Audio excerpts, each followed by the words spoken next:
Hey there, and welcome to another episode of the Finnovator with me, Stuart Bell. I'm a business advisor working with practice owners.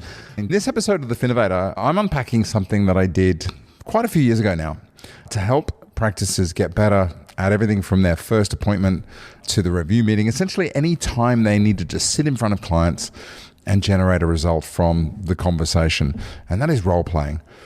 Now, role-playing is an interesting one because as kids, we tend to grow up loving role-playing, whether it's playing cops and robbers, doctors and nurses, whatever your thing is, we're hardwired. But then something happens somewhere in between childhood where we become, I guess, intimidated by it. And we do not enough of it, which is a shame because those who get really, really good at selling or new client engagement tend to do this in one way or another more than those who don't. And it's one of the reasons why in really high-performing businesses where sales are part of the DNA, there tends to be a practice of making sure they regularly improve these skills in client conversations. And I recognize not everybody has a comfortable relationship with sales, but ultimately if you're an entrepreneur and you are selling yourself and your advice and your expertise, there's always going to be an element of what you do that is about selling. Thankfully, when it comes to role playing, there is a large body of information about how to do it.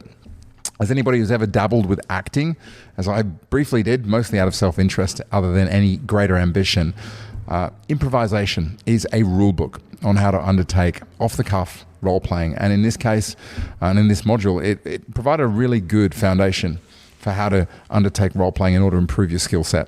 This, for me, was an absolutely important module to have accompanying the other modules on the program I have around new client engagement, such as first contact protocol, plan, scope, session, and a host of other things that are ultimately about you being able to bring on board more new clients with less fee sensitivity and with less pushback and faster turnaround times.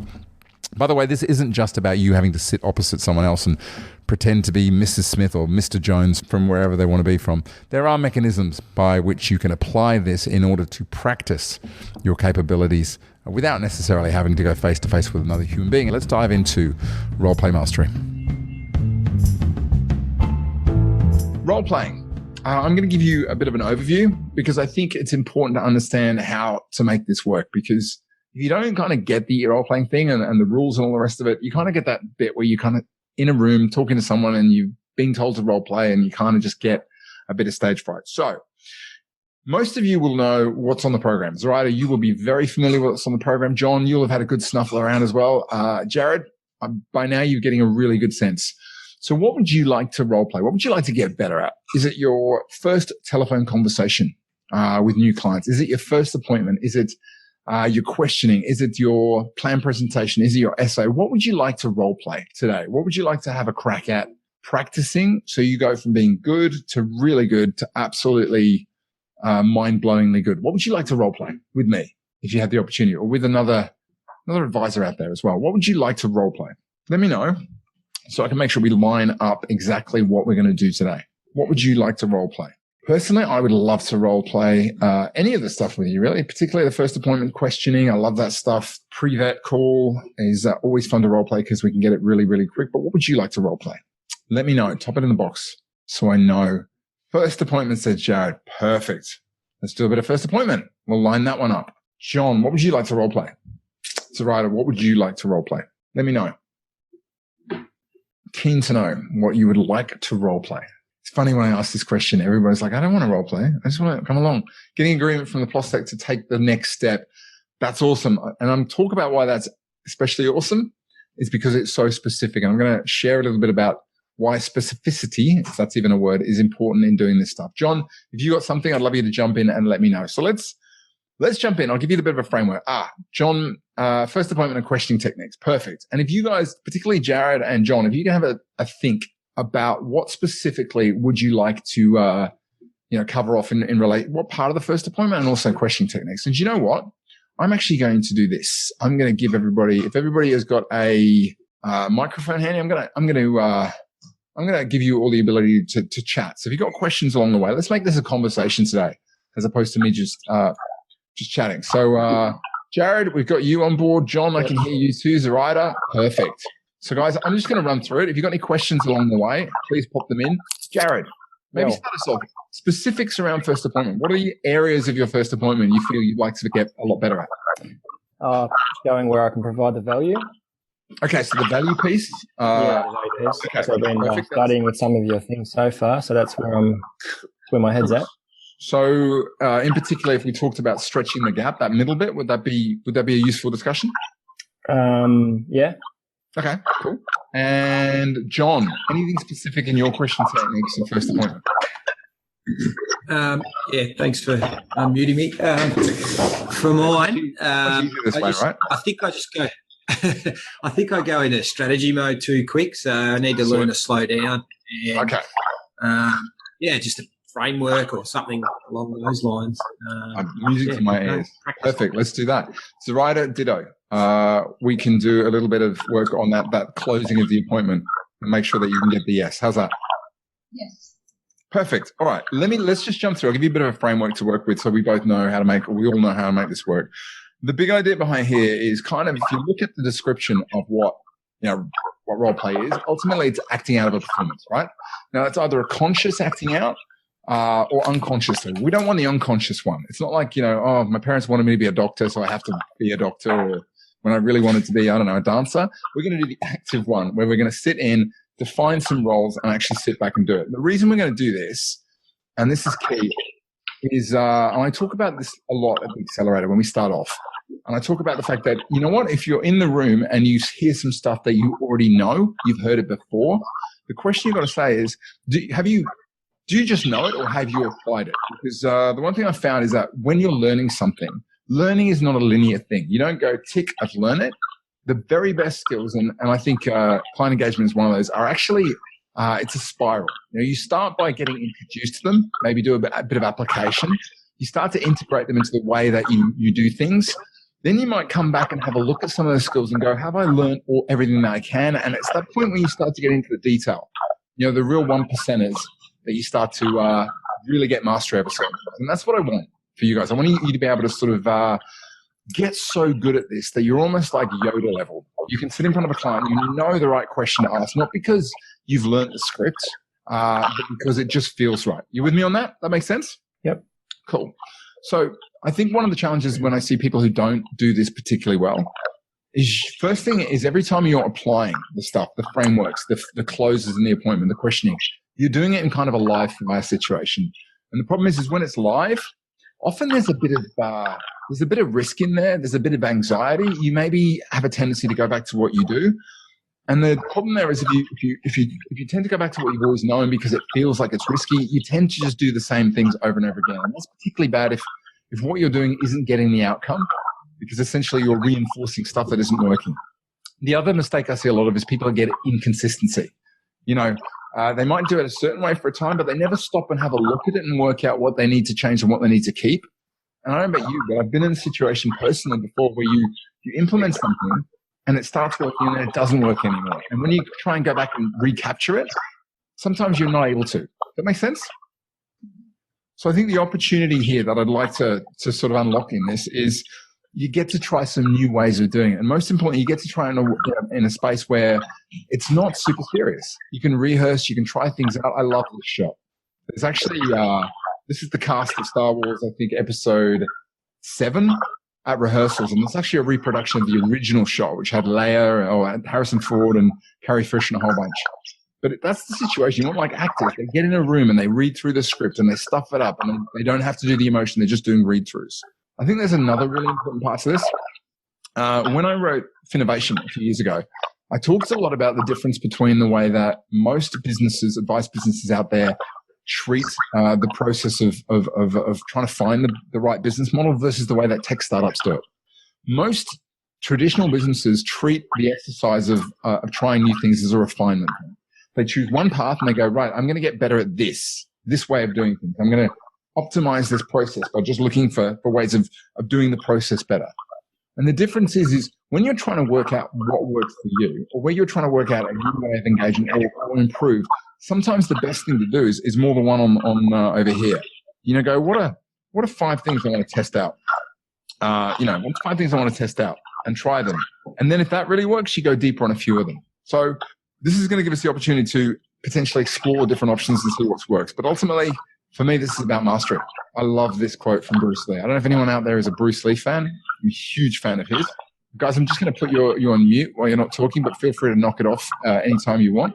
I'm a huge fan of Bruce's, and I love this saying because it's so true. You know, I fear not the man who's practiced 10,000 kicks once, but the man or the lady who's practiced one kick 10,000 times. So I guess the point behind doing this is that you can practice something so good, so well that it becomes your thing, your one thing that you can do really well.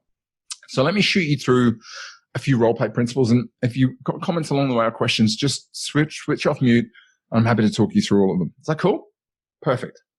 So I think the first and the most important thing I want to make is if you're going to do this and you're going to get something out of it, you've got to have some fun with it. I've got 2 kids. One is 5 and one is 2. And at the moment they're playing dogs. So they'll get together and one of them will be the dog and one will be the owner, and they'll walk around and one of them pretend to be a dog and they'll switch. The other one's the dog. Sometimes they pretend to be trains. Other times they pretend to be mums and dads and all sorts of stuff. And I find it really interesting that as kids, we have no problem with role playing, right? We just lap it up. It's one of the most common games kids play. But it's funny, as we become adults, something changes. We get to that point where suddenly role play doesn't feel like something we want to do. You know, I've run workshops on this stuff, on pricing, and there comes a point where I turn around to people and say, right, we're going to do some role play. And you can hear the groan go through the room. So while we're doing this, I guess I want to really impress the fact that we're doing this to get some practice, but we've got to have some fun with it. Is that okay?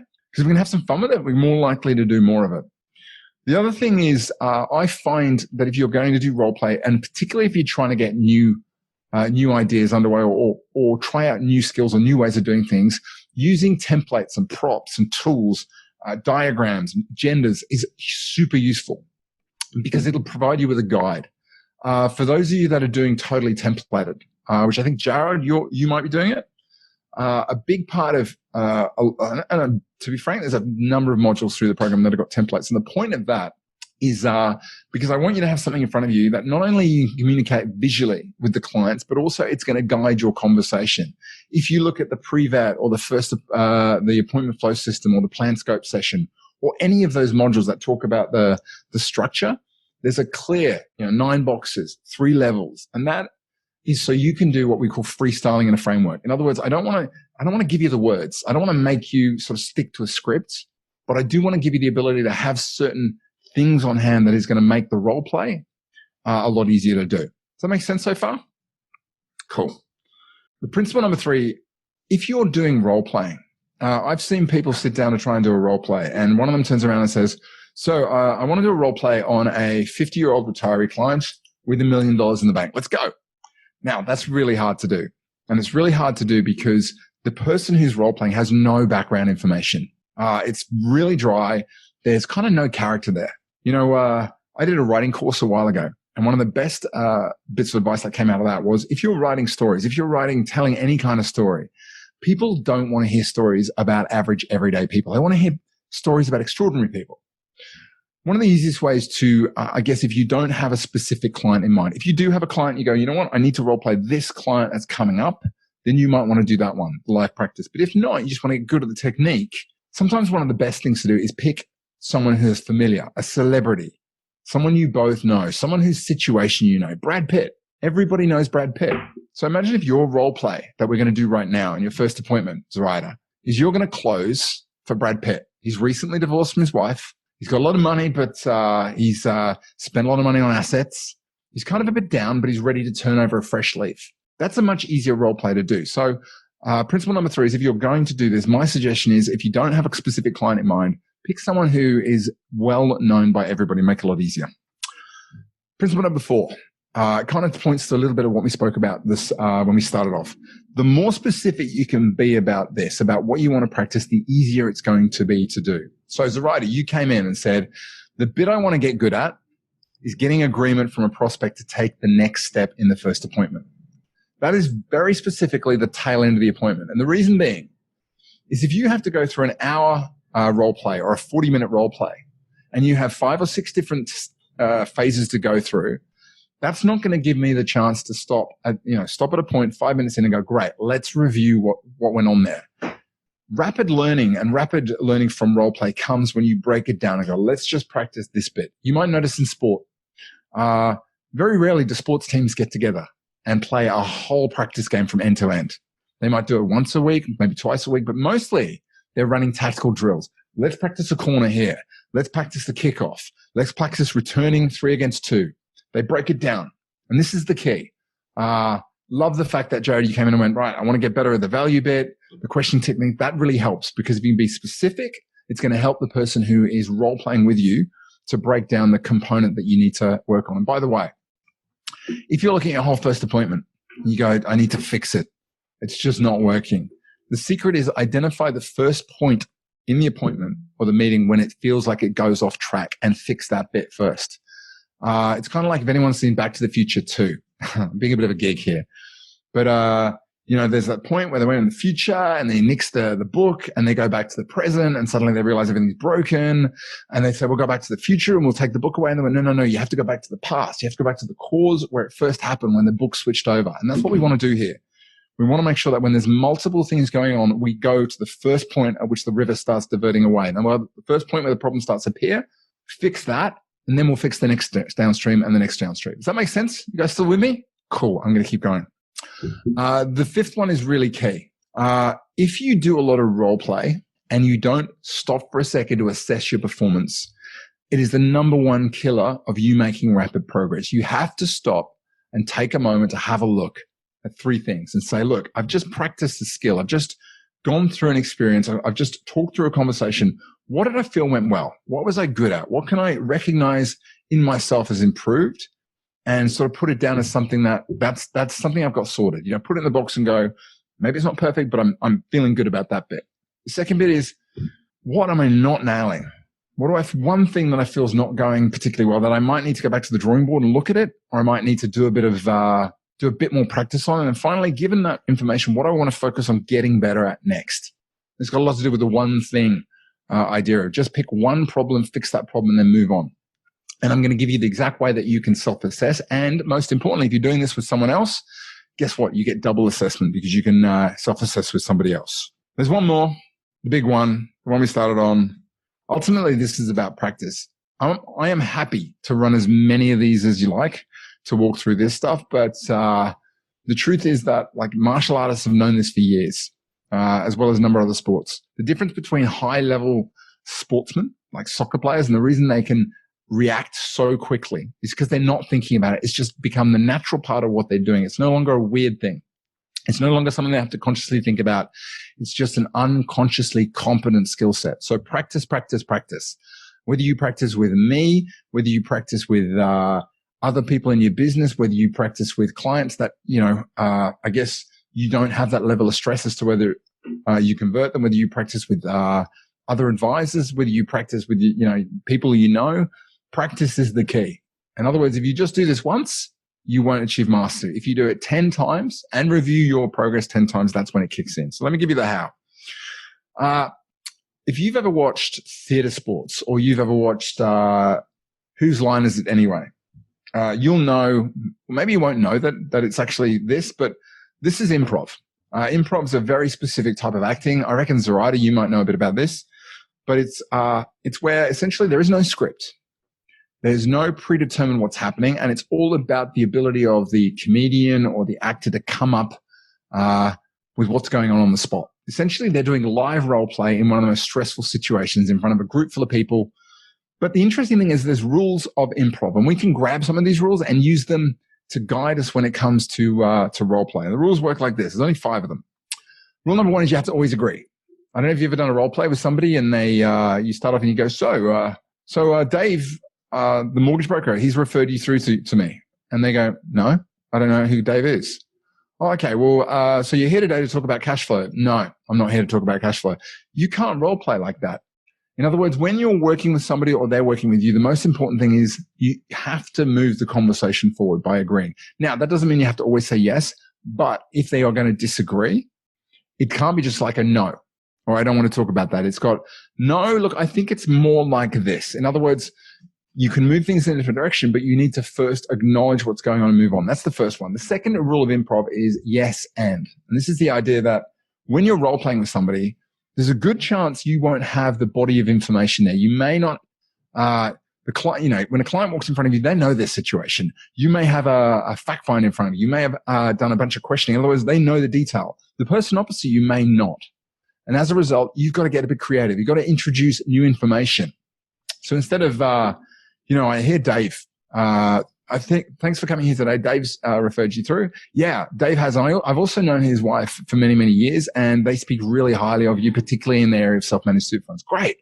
So cash flow is what's coming today.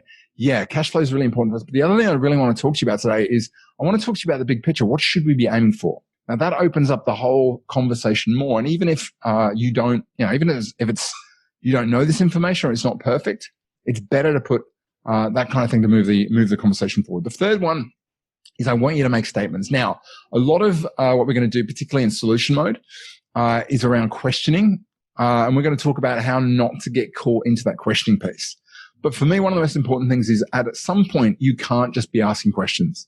So tell me about what you'd like to achieve, and tell me a bit about what you'd like your wealth position to be, and tell me a bit about why this is and what that is. At some point, you need to slip it around and go and give the person you're doing the role play with a bit of information as well. So make statements out there.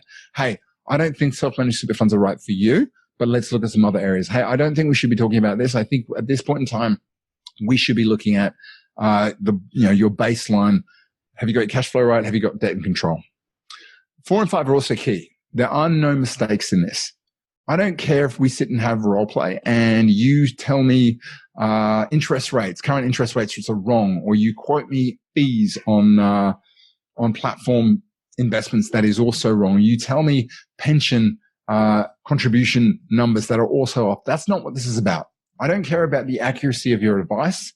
I care about the accuracy of the discussion.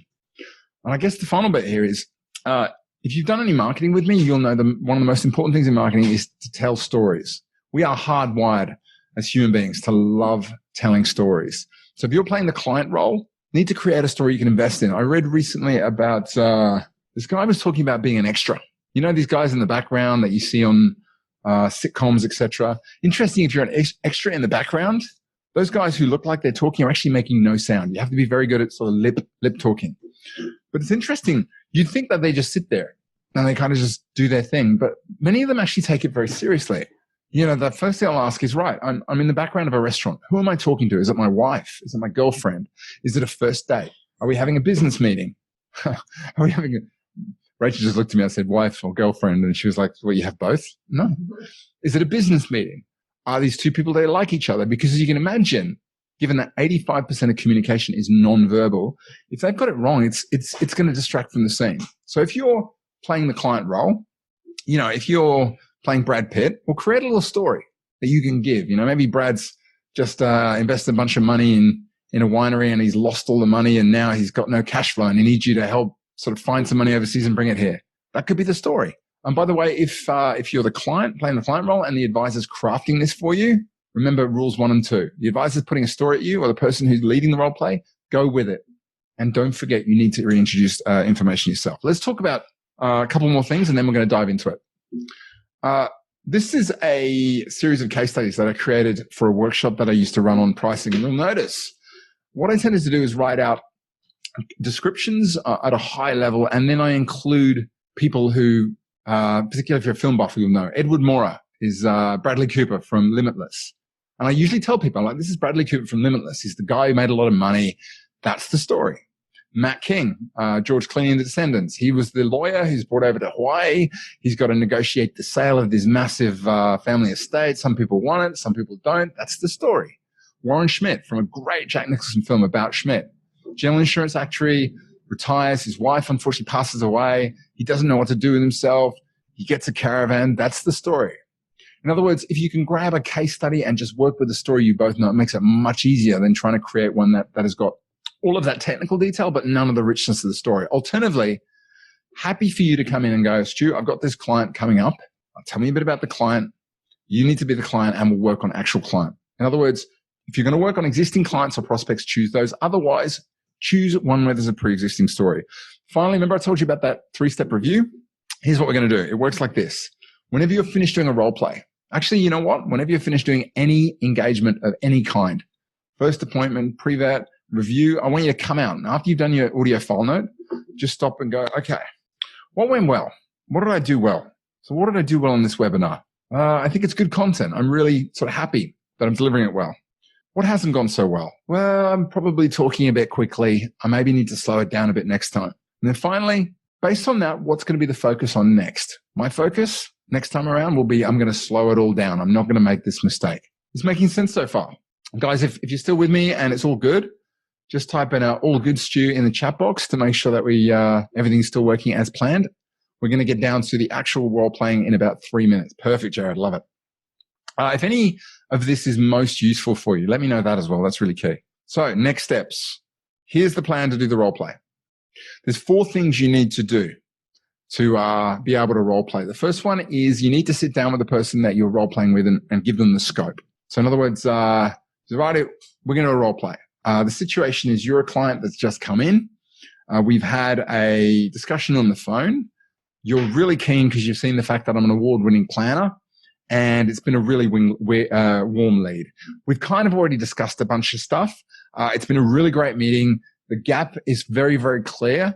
And now we need to close. The person on the other side of the table is a business owner, female. She's got a lot of money and she's very keen to work with me. I just need to lay it out. You with me? So I've got a clear scope of what we're going to do. The second thing I want you to communicate is the objective. In other words, what would you like to practice? As a writer, you'd say, Stu, what I want to practice here is I want to get the pace of the close right. I want to get the order right. I want to make sure I've got the wording right. What I need you to do is to be that client who, if the pace is right, is kind of asking me for the next bit of information. If it's not right, I want you to play the client who is kind of feeling pushed into it. And I'm like, cool, I know what I'm doing. Then step 3, we're going to go. And this is key. I want you to stay in it. This is why we keep them short and sweet, because I want you to stay in the character and work with what you've got. In other words, if you feel it's going off track, I want you to try and guide it through conversation, not stopping, jumping out of character and going, hey, can we do this? If you have to, go for it, but I want you to try and stay in. And then finally, at the end, we're going to do the review. In other words, what do you do well? What needs improvement? So it's going to work like this. There's a Q&A question in there. Love it. Who's that from? Good, John. Perfect. So we're going to do one on role plays. We've got a bit to work upon. By the way, if you're not involved in the role play, I'd love you to be ready to provide feedback. In other words, you're listening to the conversation and I want you to write down what do I think they do really well, one thing. What's something I feel they could improve? And by the way, no one's going to get upset or feel criticized. I want you to be honest because it's better in a safe environment like this that you get great feedback you can act upon. And then where do you think they should focus on next time? And ideally, if we're going to do this one-on-one, everyone's going to get a turn. We're going to stay until the end. So that's what I wanted to talk about to start with. If you are happy with that, let's get everybody on mute. Let's get everybody up one by one. Is everyone cool with that if we do it that way? Yep. Perfect. Okay. So does anyone want to go first? So we've got, what have we got? Hang on. We have got, where's my chat? There it is. So I think we've got, Zoraida wants to do a bit on the end of getting agreement from prospect to take the next step. Jared, you want to do a bit on the middle bit, right? Providing value, is that what you mean? Yeah, stretching the gap. Stretching the gap. And John, I think you want to do a bit on not going into solution mode or questioning techniques. Is that right? Yeah. Cool. So I guess there's 2 ways we can do this. I'm happy to be a client, or we can get one of you guys to be the client on behalf. Who wants to go? Who wants to have a crack at it first? I'm happy. I will. Who's that? That's Jared. Okay, let's bring you up, dude. It's gonna be fun. Let's promote you to panelist so we can go eye to eye on this. Perfect. There we go. Yeah. Mate, how are you? Good, how are you? I'm very well, thank you. Where are you, man? In the office here in Ballarat. Love that back thing behind you. Is it the coastline? I got no idea where that's from. Yeah. Good stuff. Don't live near the beach, so I'll live on the beach. Nice. No, I used to live down near Coogee Beach. Yes. And I still go down there 3 days a week. But man, there's something about living right next to the beach. It's it's something else. I'm jealous. Yeah. Hey, so how do you want to do this? Would you like to? Do you know what it is you want to role play, or do you want to chat a bit about the scope of it first? I got no idea really. I'll make it worthwhile. I'll be the advisor. Okay. Unless I want to learn from the best, and you be the advisor. So let's talk a bit about stretching. Let's just do a bit of high level stuff about stretching the gap. Should we do that? Would that help? Okay. So let's And again, this is a practice thing. So this isn't about getting it right. I'm going to try not to fire hose you with content straight away. Yep. So let me just bring one thing up. Give me a second. I want to show you. Now, I take it you've jumped in there. You've had a look at the appointment flow. We're talking about the plan scope session, right?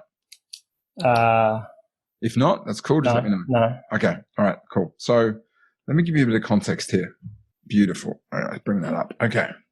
So we're talking about how to sort of show the value to the client, right?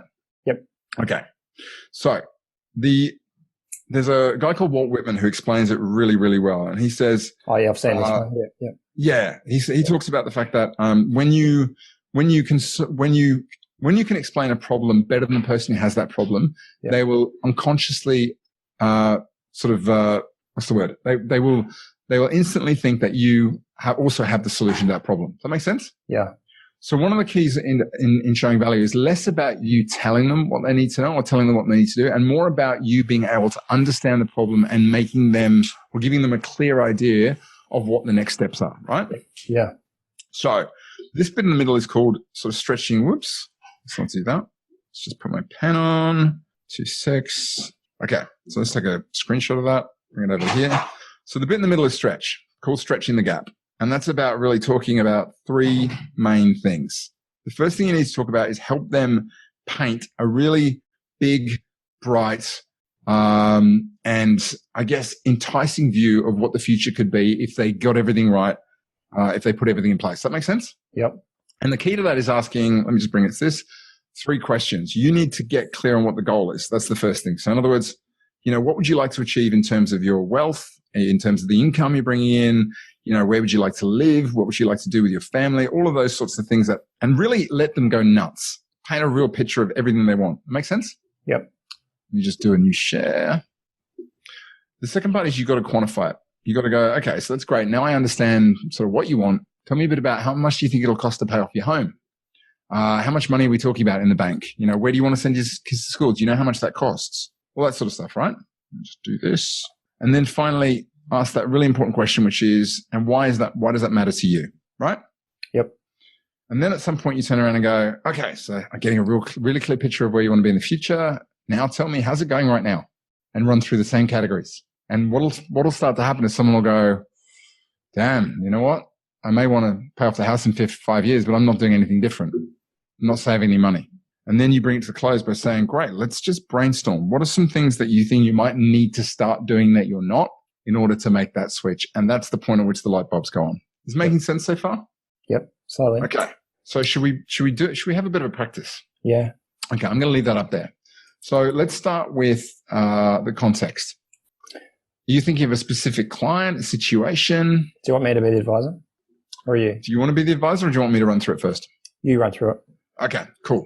In which case, John, it's right. I'd love you to make notes here. So let's think of a client. You're going to be Ben Stiller. Oh, yeah. Right. You've moved out to Australia because you've got to get away from it all. You realize you've left all your cash in Australia, in the US. You've got to get the money out. Your movie's just bombed. And on top of it, you've just discovered you've got an illegitimate child that you need to pay for. Okay. So You're pretty nervous. My objective in here is I really want to get to a situation where you're going to be really skeptical to begin with. But if I ask the right questions, you're going to get to a point where you're like, actually, this doesn't seem that difficult. I know what I need to do. So that's my objective. And if I don't get you there, that's cool. Yeah. But if I do, I'd like you to go with it. Does that make sense? Yeah. Okay. So imagine we've introed it. We've already identified why you're here, and we're going to start. So I'd go, hey, Ben, that's perfect, man. I really understand what it is you want to run through. So should we just get into it? Yeah. Perfect. Okay. So let's just start by chatting a bit about sort of where you'd like to be. So let's imagine you and I are sat here having a conversation 5, 10, 15 years from now, whatever time frame you like. What would have had to have happened, in terms of your lifestyle and your money, all of those outcomes that are tied to really financial sort of well-being, for you to feel like it's been a completely great 15 years, gone exactly the way you want it to be? Well, I want to be in a nice home that's probably around the $5 million mark. So perfect. I need to have some cash to purchase that. Okay. What else? I wanted to have grown my wealth by 100% in growth. So double your wealth. Double my wealth over the next 10 years. What else? And just to have enough money to live a good life in the meantime. Perfect. Okay, cool. Do you mind if I just ask a couple of questions? Yeah, sure. The home that you'd like to pay off, do you know how much is left to pay on it? About $4 million. $4 million. Wow, that's a good amount. $4 million. And where did the 100% number come from? Is that specifically tied to? No, I just want to double it. Okay, you want to double it. Perfect. Yeah, and just to understand, give me 3 examples of things that you would like to spend your money on or do that articulate a good life. Well, I've got this other child I didn't know much about, so I want to provide the best value, perfect, best life for that in terms of schooling and whatever I can do to bring that child up in the best I can. And my other family, I want to make sure I provide them with the best life possible. So that's great. That's good stuff. And just help me understand why is paying off the home an important thing for you? Why does that matter? Just so my family have a roof over their head and the bank can't steal it. And why security? Why does that security mean a lot to you? Most people don't worry about that. Why does it mean a lot to you? Just so I know for sure that my family will always have that home if something were to happen to me. And so let's say 2 or 3 years or 5 years from now, we looked at that bank account and it was your net wealth and it was double. How would that make you feel? Pretty damn good. Cool. All right. I've got a pretty good idea of what you're looking to do. So do you mind if we just chat a bit about what's going on right now? Yeah, sure. So you mentioned that there's $4 million of the home left to pay. What's your time frame right now for paying that off based on what you're doing right now? I got no idea. It might be 20 years. 20 years. Okay. And any additional repayments you're making to that along the way? Don't think so, no. Okay. And the cash that you've got lying around to sort of pay for that, what proportion of the 4 million is that as we stand? Sorry, how much of that 4 million you need to pay off the home have you got like in cash as we speak?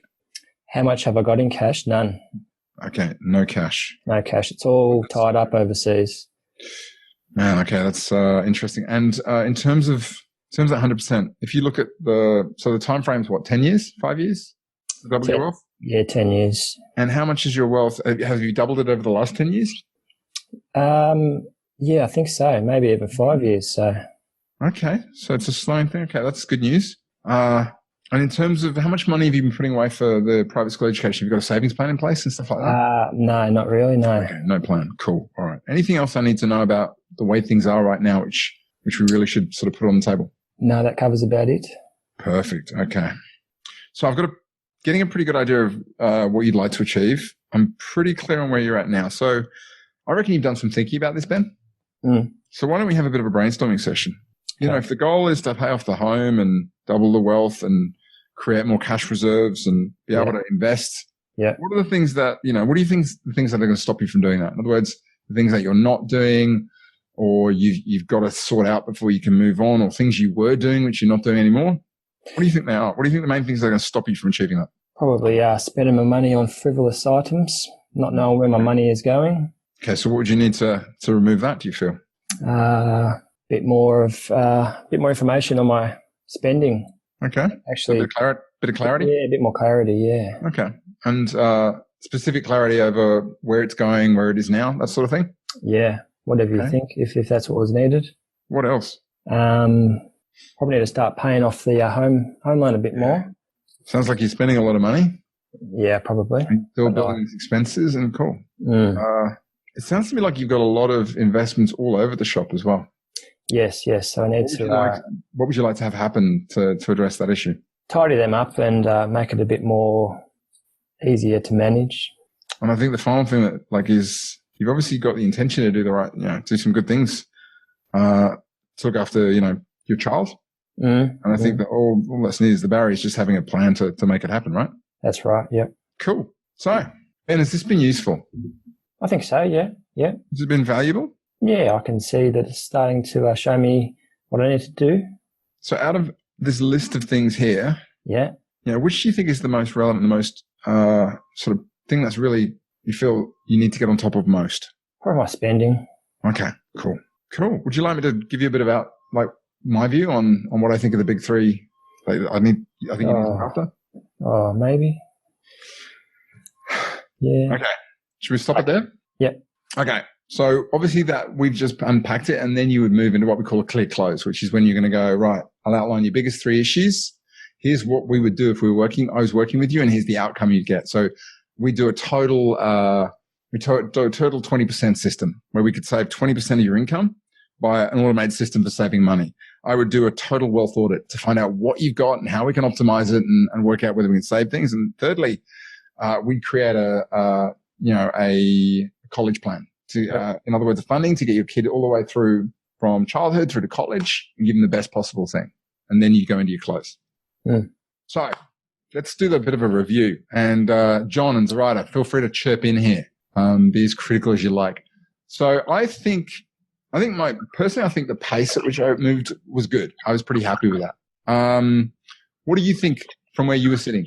Felt good as a client, or alternatively, John, Zoraida, you kind of saw it and thought, yeah, that was pretty good. You weren't just settling like motherhood statements, like you were drilling further with why is this important? What's the significance of this? Those sort of questions, which I thought was good. Thanks. Create a connection.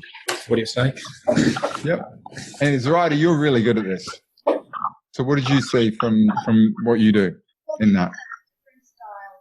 You're very quiet, Zoraida. I can't quite hear you. Can you hear me? Very quiet. Oh. John, what did you, being on the client end of things, what felt good from your end? Me or Jared? Sorry, Jared. Sorry?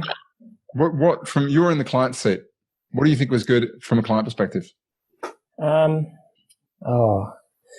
Made me figure out what my goals wanted to be, and what I had to do to get to those goals. Perfect. Zoraida, if you're there, feel free to chip in, not chirp. Sounds like birds. Okay, let's go for the. What do you think I could get a lot better at doing? What wasn't so good, Jared? I got no idea really. Pretty good. It seems pretty good to me, really. Could have had more time. I mean, that's definitely it. We could have gone a lot deeper and spent a lot more time on it. Yeah. I reckon it could have gone better. Yeah. I don't think I got probably drilled down deeply enough into the barriers because I wanted to finish up quickly. Yeah. But overall, John, any thoughts? What could I get? What didn't I do so well? Well, it's hard because it was sort of compressed, as you mentioned. Probably, like if time was permitting, you'd probably spend more time on the present. Like where is that maybe, and then getting more detail out of him. I would spend a lot more time in the future because the reason being is that when people talk about the future, their eyes light up. Yeah. And one of the big goals here is you want to skyrocket the energy here because most people don't get asked this kind of question, and then you have to bring the energy down. Here you got to make them realize that there is a disconnect between what they want and what they're actually doing. Yeah. And you got to make them feel like, oh my God. And then you give them the helping hand, the clarity. Yep. And that's what we call stretching the gap. In other words, you're here, the future's here. You need to bridge that gap. And that's the point at which you can jump in and go, I can help you. That makes sense? If you were me, or if you were doing this for yourself, what would you focus on most of all and getting good at? Who's that, me? Anybody, jump in. Yeah, probably the goals, the future. Spend a lot more time on that and get them excited. Love it, John. You know what? I'm just going to rate. I'm going to put everybody up when we can see them. So let's put everyone too. That's me. Sorry. I reckon. Yeah, far away. I was just going to say similar. Oops. Sorry, that's me messing around. Okay, John, go for it. You there, John? Hello. Yeah. So what were you going to say? Much like Jared, I was just saying my weakness is I go to the brainstorm too quick. So I just noticed really unequivocally then you would just, why? Why is this important? What is it about it? Yeah. That sort of stuff. So. Perfect. So right, how's your audio? I can. You're a bit muffled, but you're there. Okay. I because I don't do it. No, your audio is really, really quiet. Do you want to try the settings and make sure you got the right mic? just under microphone. Sorry, Zoraida. Okay. Jared, do you want to have a go as an advisor? How do you feel about that? That's someone else's turn. Okay, we can totally do someone else's. John, do you want to step up? I reckon John wants to have a go. Okay. John, by the way, if not, can you adjust your camera so we can see you? Is it on? That's it. There we go. That's better. Perfect, man. All right. So, man, what are we working on with you? What are we going to work on in Roleplay now? In terms of either connect or stretch or lead, do you mean? Or? Yeah. What was the thing you wanted to work on was questioning techniques, right? Yeah. Okay. So let's chat about this, and I reckon we can do this we can do this with you and Jared together, right? Jared can be the client. Okay. So this would be really useful. We're going to cover it off against various different things. So usually, whenever I suggest you going into a meeting, you probably want about 8 different categories that you can ask about in a client's life, right? So let's just brainstorm that. I'm just going to change this and then brush through the microphone. What are 8 categories that you might want to have a conversation with clients about their future? One would be definitely their wealth, right? Paint me a picture of what you'd like your wealth to look like in 20 years, right? Home, where would you be living? Lifestyle, family. You might want to have a conversation of legacy. In other words, what do you want to leave behind for people? What else? Travel is a good one. Income. That's another thing you might want to talk about. Purpose. Insurance. Well, actually, no. That's an interesting one because, if you turn around, so 20 years from now, how much insurance would you like to have? It's not necessarily, it's a total topic, but you might turn around and say, tell me about what you would like to protect yourself from. Yep. What events in life do you want to make sure that you are not taking the risk for? So whenever we ask those questions, I want to be going to 3 levels. Hey, Zoraida, how are you going? No? Okay. The first level is to ask, what do you want to achieve? The goal, right? So I'd like to be able to protect my family. I'd like to send my kids to private school. I want to be able to, thank you, my love. I want to be able to travel around the world. I want to be able to pay off my home. Now, you notice when I was asking that, I didn't stop. I went, what else? What else? Because I wanted to get a list of things to talk about. And I didn't want to stop the client when they're in mid-flow. Does that make sense? Yeah. The second level I came down to is I wanted to quantify it. In other words, we want to take it from being a high-level goal, and I want to ask how much, how often, when. So which school do you want to send your kids to? Tell me the house you'd like to house I'd like to live in. How much is it going to cost? Tell me a bit about how much you'd like to earn. Why that number? Tell me a bit about the income you'd like. What's the actual number? Have you thought about that stuff? You with me? So now we're taking it from being theoretical and now it's becoming real, measurable. And the final thing we talk about is the why. Why does that matter? What makes that important? What would that mean to you? And this is the emotional center of the conversation, right? And the thing is, it's just a bit like that Maslow.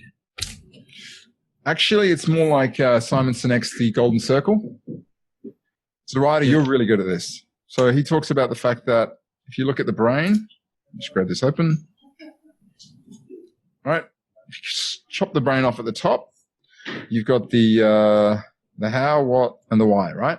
So good people talk about how they work. It's the other way around, sorry. Bad companies talk about what they do, they talk about how they do it, and they stop. I think he used the example that Compaq made they went from making monitors, they made an LCD TV. But Compaq don't make TVs. They make monitors, so no one bought one. Apple, what do? They make technology products. How do they do them? They make them user-friendly. They make them premium. They make them beautiful. But Apple don't talk about that. They start by going, we believe that those crazy enough to change the world will actually do it. We believe in challenging the status quo and doing things differently. The way we do that is we make beautiful computers that are easy to use, and what we make is everything. So the whole point here is if you took your head off, the outside of your brain, called the limbic system. No, sorry, I got this right. The outside of your brain is called the neocortex. This is the new part of your brain. It's responsible for maths, language, rational thought. The core part of your brain is called the limbic system. This is emotion. There's no language there. Guess which part of the brain makes decisions? The limbic system. So if you're not having a conversation with somebody about why they want it, what life would be like if you could have it, you're not talking to the part of the brain that makes decisions. That makes sense? Yep. Right, did you want to try and dial in with a phone? Okay. So let's do a bit of a role play. We'll do a bit of an open one. So I'm gonna start off. I'm gonna ask John, tell me where you'd like your wealth to be 20 years from now. G'day. Thanks for the question. Yeah, my wealth, I'd like to be in a position where my financial assets meet my lifestyle. Great. Now, normally I'd go, what else? But I'm going to go down a bit. I'm going to go, great. So can you tell me a bit about what level of assets you'd need and tell me a bit about the lifestyle you're trying to fuel? Yeah. So in terms of level of assets, I feel like without certainty, somewhere in the 2 million range would be about right. And cash the lifestyle, just investable assets I envisage. So just cool, man. Shares, love it. Cash, all the rest. Lifestyle, nothing too fancy, but having said that, I'd love to take a trip and not have to worry about what's in the bank account and go out for dinner as necessary and buy steak instead of baked beans. So, man, if money was no issue, what are some restaurants that you'd like to go and dine at? Chin Chins in Melbourne. Chin. Love it. Okay, Chin Chins, perfect.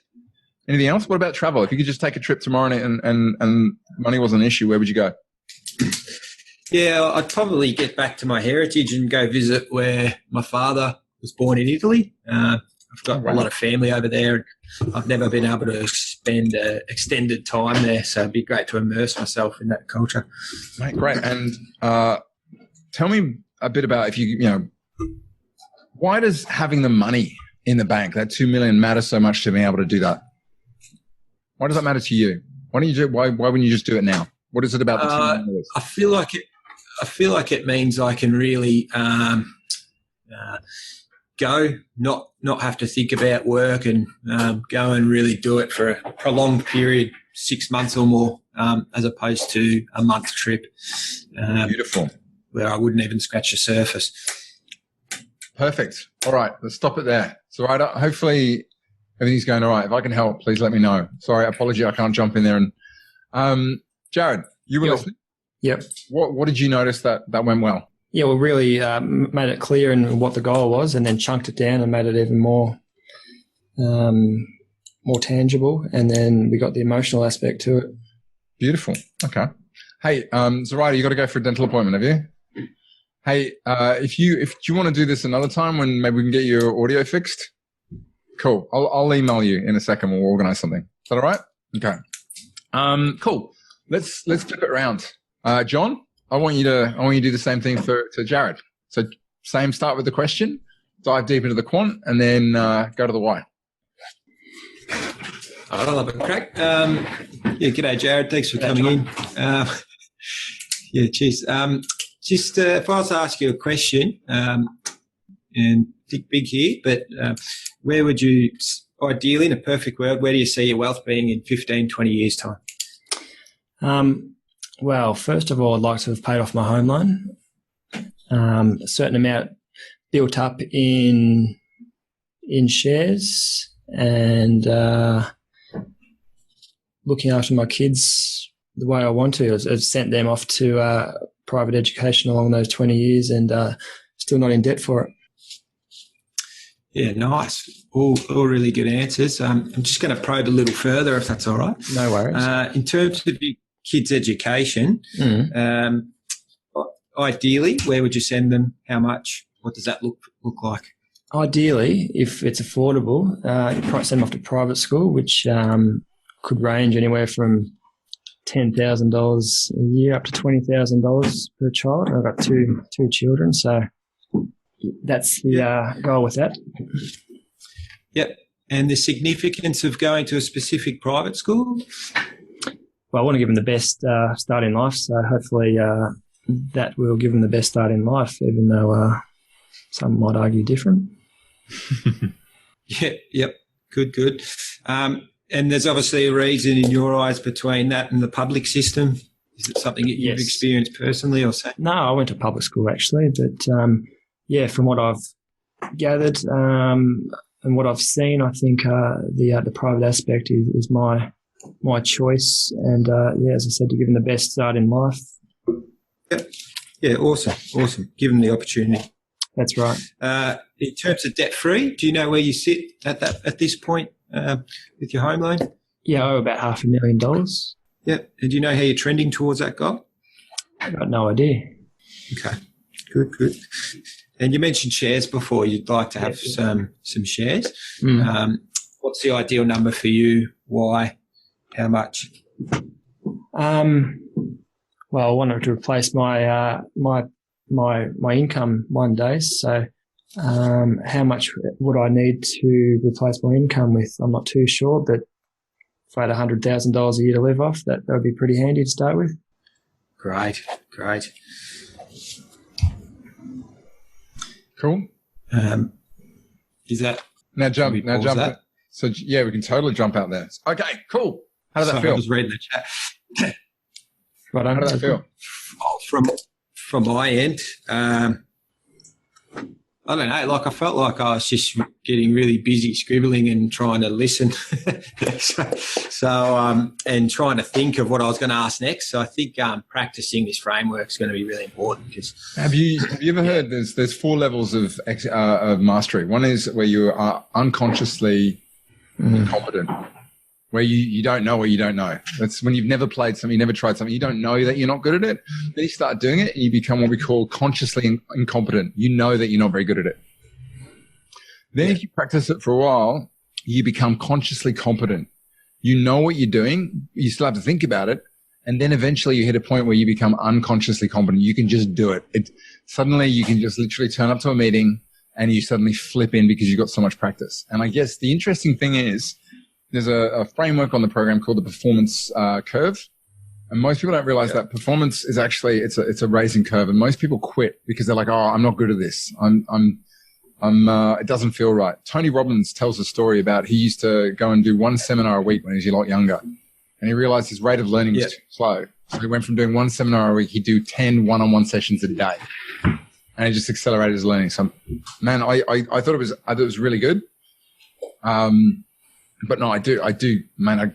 I get it. I've just started jiu-jitsu about 6 months ago, and the first few months was just me getting my ass kicked all the time. But you you move on past it.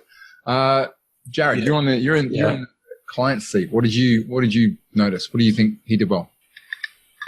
Well, I did notice that it went back to the start every time to quant and then the why. You meant to do that? You meant to do all the goals and then quant and then why? So let's jump in. No, that's definitely something to work on. I'll give you a couple of things I think you did well. I like your tone. You got a very calm way about speaking, which is really good.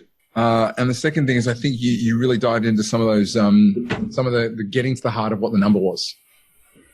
But let's jump onto the areas to improve, shall we? Oh, by the way, there's one I want to mention here. I made a note here. There's a great question you asked. Do you mind if I probe a little further? Now, you know why I really like that question?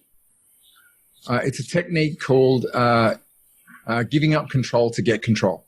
And in other words, you turn around and ask my permission to ask certain questions, and it's a very reasonable request, right? To say no, I don't want you to ask questions would be unreasonable. And in asking that question and getting that yes, which you're going to get, I'm actually investing more in the conversation we're having. So you'll notice throughout this whole framework, there are points in time, when you talk about the agenda, look, this is the way I'd like to run the session, but if you want to do it differently, I'll throw it all out the window. And most people go, no, it's fine. You do it. Do you mind if I tell you the 3 things I think you should worry about most? Would you mind if I sort of outlaid how we work together? Again, this is about getting involvement and permission. I think that was a great question there. That make sense? Cool. Yeah. It does actually. Yeah. I reckon there's some opportunities. And Jared, if you've got some areas to sort of give feedback, I think that one about jumping up and down. At what point during the conversation did you notice that he jumps from, there goes my pen, jumps from sort of the quant back into the what? Well, when we finished talking about the kids, went back to the home loan. Yeah. Yeah. You didn't actually go into the why that much. Yep. It was like you had this opportunity to go. So like there was a little comment he made in there about education. I think you turned around and said, I want to send my kids to private school. Yep. And although, some people would argue that there's a better way of doing it, or something that you actually put something that some people that you've spoken to have said they don't agree with your choice. Is that right? Mm. Tell me a bit about. Yeah. Tell me a bit about why you believe that some people don't agree and why you feel that way. Yeah. Mm. So there was a little thread that I had an opportunity to dive in, because what you had there is I don't know, and I'm assuming that's Jared, that's the truth, but Kinda. sounds like you've had some discussions with people, and it's been a real choice about sending kids to private school. So why does that mean so much to you? Why is that important to you? Why is it? Yeah. Probably, as I said, I went to public school, so I've never had that opportunity. And yeah, I want to give my kids that opportunity to, to get the best opportunity. What is it you think they're going to get from that experience? Well, you can only hope that they're going to learn more, be smarter at the end of the schooling, have better opportunities to get into better courses, and then have a better career and earn more money and live a better life. So actually, this is not about private school at all. It's about giving your kids a better life than you had. That would be it, yeah. And being, a rung in the ladder as opposed to just a brick in the wall. Perfect. Mm. So you can see, just stopping for a second, you actually started smiling halfway through that. Mm. And we'd hit the emotional center. And that's the point that I've gone, okay, I'm actually understanding what the issue is. Does that make sense? Yeah. Yeah. Anything, so John, if we were to do that again, what would you focus on improving specifically next? Sorry. Yeah, John. I think, like I said at the start, I was sort of trying to think about what I was going to ask without really probably listening, and hence my issue on not diving deep enough when you offered the thread. So, yeah, I've got to get better at listening, obviously. So do you want a little technique for this? I'd love a technique. Cool. There's a guy called Jocko Willink who wrote a book called Extreme Ownership. It's an audio book. He's a 6'4" Navy SEAL. He does jiu-jitsu. He talks like this. Talks about Boundtown Baghdad. But this is a technique they teach in the Army. Ben Elliott, who's a performance coach, we've done some work with on the program. He says, whenever you're feeling stressed, you're feeling like you're not in the moment. You're worried about what's coming. You're worried about what you're going to ask. Your head goes to the future, or you start thinking about the mistake you've made, which is a big one if anyone's done sport. Bad players always think about what they've just done. Good players get over it. Firstly, recognize that your head is not where it should be, and stop. Just whatever that talk's going through your head, recognize that, hey, why are you saying I'm going to make a mistake? Why is that voice going, you got to think of the next thing, and stop the talk. That's step one. Step two, focus on what's going on at this point in time. Choose some really small moment. Hey, why is Stu drawing that arrow? Oh, wow, he's drawing on that. Let's just have a look at Jared. What's he doing over there? I'm about to ask a question. What's his facial expressions? And then just focus on a very short-term objective. So my only objective is to get at least one why. And instantly it'll bring you back into the moment, and you'll be less worried about what's coming next, and you'll be totally focused on what's coming. And then when you're in that situation, your unconscious mind will actually start to do the work instead of the conscious mind. Does that make sense? I know it sounds a bit woo-woo, but there you go. Okay. Already want to go redo this morning's meeting. Mate, who was your meeting this morning? Just some older clients review, and I can already in my mind think that they offered some stuff up that I didn't even dive into enough. So, yeah. The three parts we talk about, and I'm not going to. I want to give Jared a go at this as well. If you can get the connection right, and this is 5 to 10 minutes. In other words, you outline the agenda, get the issue, you will get their attention straight away, and you'll own the meeting. If you get this stretch right, you'll get light bulbs going on. You'll have a scope of what's going to be without ever having to fact find. If you get this final bit, the why, what, and how, and the outlining what next, you'll get conversions, and you'll get this. This will give you the lack of fee sensitivity as well. Generally, once you've identified what people really want, as long as they can afford it, then the price is not an issue. Okay. What module is this called? Sorry. This one is called the U. This is called the drop your pen. The appointment flow system. And that's part of the appointment flow system. It's got a few different parts to it. It's got the pre-vet call, which is the 15-minute call I think everybody should have with prospective clients. And it's got the plan scope, which is the first appointment Yeah, it talks a lot about psychology as well as the framework. Was that in that bundle you gave me, the total templated bundle you then renamed? I then renamed it, I know, halfway through. No, but some of the templates are. The appointment, look, I think there's a few modules which are big hitters on the program. If you want to nail that first engagement with clients, the appointment flow system is a very good module. The review renovation or renovate your reviews, another big one if you want to basically create ongoing value. Another big one is the systematization one, because I'm a bit of a systems geek. And I'm also into content marketing. So the content, what is it? Content monster? Yeah. Yeah. But appointment flow is a really good one. And this is one of those things that every time I go back and look at this, I learn something new. It's a real mastery one. Okay. Do you want to do one, Jared? Yeah. Okay. Do you want me to be the client or John to be the client? Whatever. John, do you want to rest, John? Do you want to observe? Yeah, let's go. Okay. Okay. Shall I be me or do you want me to be someone else? No, you be you. Okay. And first, obviously we're having a first meeting. Yeah. So I'm the advisor and I'm going through the why, what, how process. Okay, so you're closing? Yeah. Yep. You've done a bit of work on this? No. So are we going through the end of the meeting or are we going through this questioning piece? I'm not sure. What were you referring to? Am I going to do what John just did? Okay, are we going to do that bit? What, quant, why? Yeah, we'll do that. Let's do that. Okay, so by the way, you can choose any of these you want. You don't have to do the wealth. You can ask me about travel, income, and I will try and be as honest as I can. Sure. Without giving too much away. I want to divorce my wife. No, I didn't say that. Anyway, fire away. Okay, all right. Okay, Stu, thanks for coming in today. Thanks for having me. No worries. So just quickly, in 10 years' time, if we're sitting here, what would you have wanted to achieve? Two things in your life that you wanted to achieve in 10 years' time to make that a successful 10 years in relation to your wealth and your family or your travel. Cool. Yeah. So let me think about this. In terms of travel, I would like to be, I'd like to take my family away on a big overseas trip at least once every 2 years. That's definitely a big one for me. How often? Sorry, about once every 2 years. 2 years. Yeah. And I'm talking like a 6-week. Yeah. Europe, South America. Yeah. Although I might send the kids back a long way. I don't know. Sure. And what other goals might you have? Love that. I think I'd like to have a good sum of money in the bank. Yeah.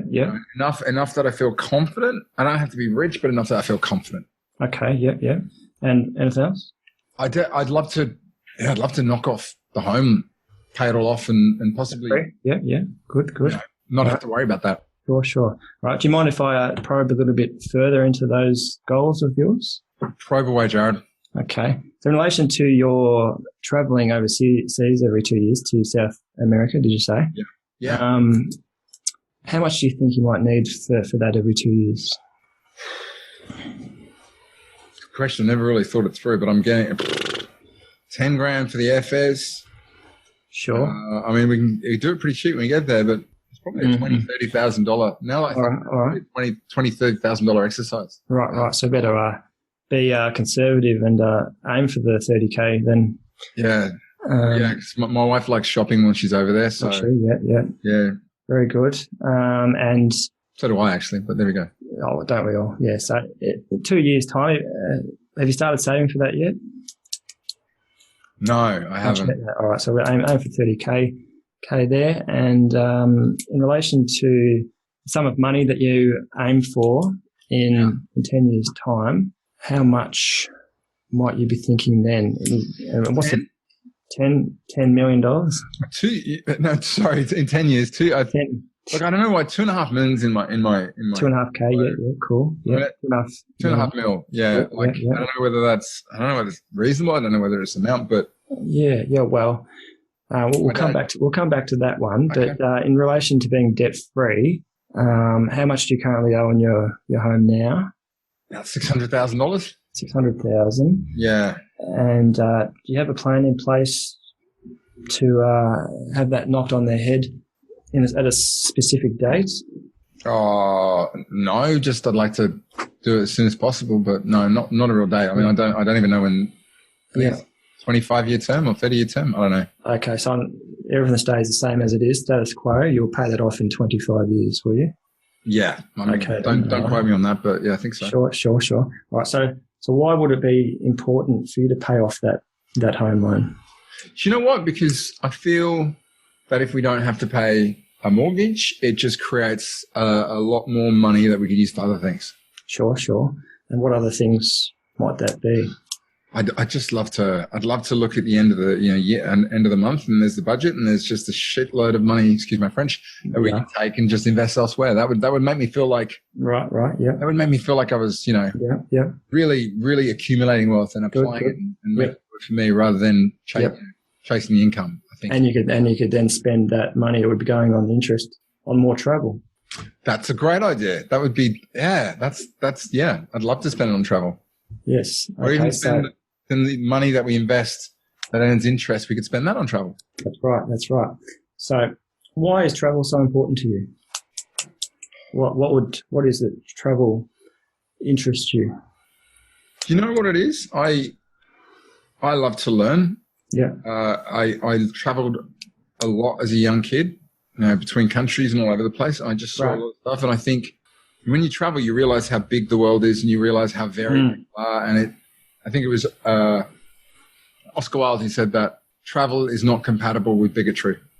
Those who travel cannot help but see their minds expand, and I want to give that to my kids. Yep, good.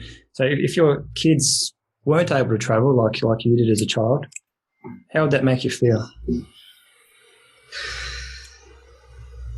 I feel like they'd take it. I'd not kept up my end of the bargain. Right.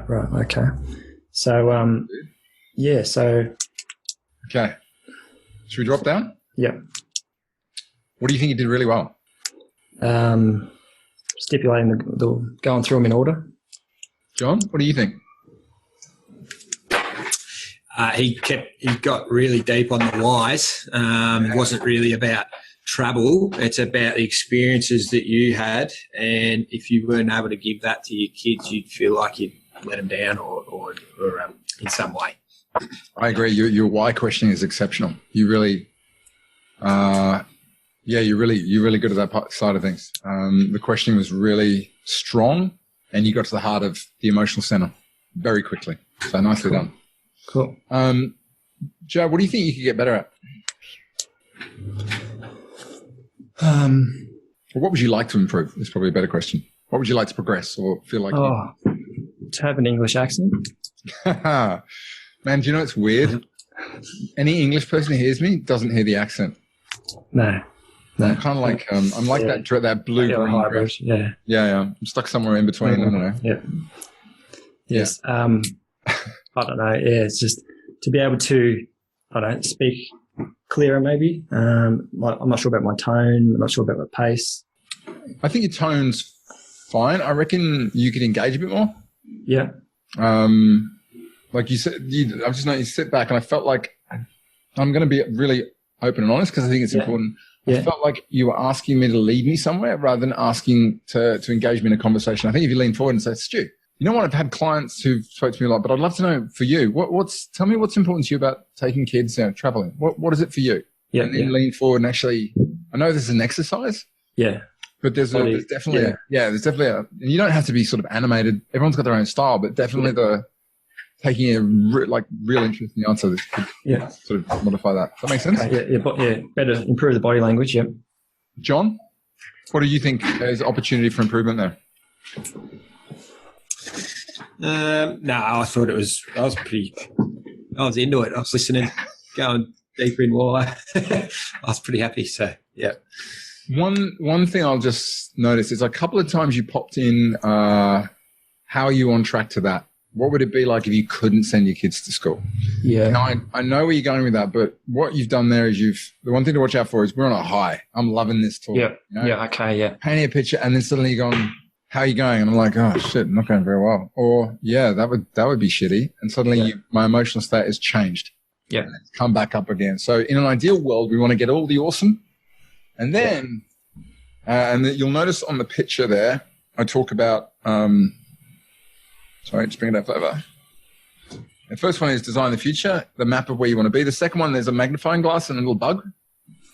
Because it's almost like, you know what? Stuff's not right. And I know it's not okay. I know that you don't feel like you're doing these things. So let's look at all the cockroaches and bugs and everything, and let's be honest. And I think when you get the emotional center of this right, you are having a real conversation with somebody about, I feel like I'm not doing the right thing by my kids. I don't feel like I've got the resources to do that. And it makes me feel shitty. Or, I'm not putting money away. I feel like I'm one of those people who just can't get in control of their spending, or it's all over the shop. I've made some stupid decisions and I feel like I could do better. That's when you get to a point where people are being honest. So that's the main thing I'd just suggest out of that. Some really good stuff, but try not to mix the emotion. Yeah. I jumped from the future to the barriers straight away. If you were to do that again straight away, what would you focus on improving most of all? Cool. Yeah. Not pointing out the negatives. Beautiful. Body language and negatives. Yeah. And it's hard because we're on an online meeting, but cool. Gents, how is this for you? Yeah, good. Great. Is there anything else? Good. Perfect. Is there anything else you wanted to cover off today? I'm happy to stick around and work on some more, but at the same time, I'm also aware that 50 minutes is usually most people's limit on one of these things. So over to you. Is there something else you want to chat about? Nah, pretty good. I'm keen to jump into the module now, so thanks. Okay, no problem at all. How are you finding everything? Terrific. Okay. Gents, if you find anything that's not right or you have any ideas, I think, John, you might have actually shot through an idea which we've just been talking about at the office right now. But please let us know because it was Jared, was it? Okay. I want to make sure that if there's anything in there that's not right, we can improve it. And I really appreciate you sort of bringing it to our attention. Conversely, guys, if there's anything you're really impressed by, please let us know that as well. No worries. Yeah, thanks very much for your help. Much appreciated. Gents, it's good to meet you face to face. Cool. Thanks, cool. Stu. All right, take care, and I'll speak to you soon. Okay, catch you later. Bye. All right, Bye. perfect. Bye.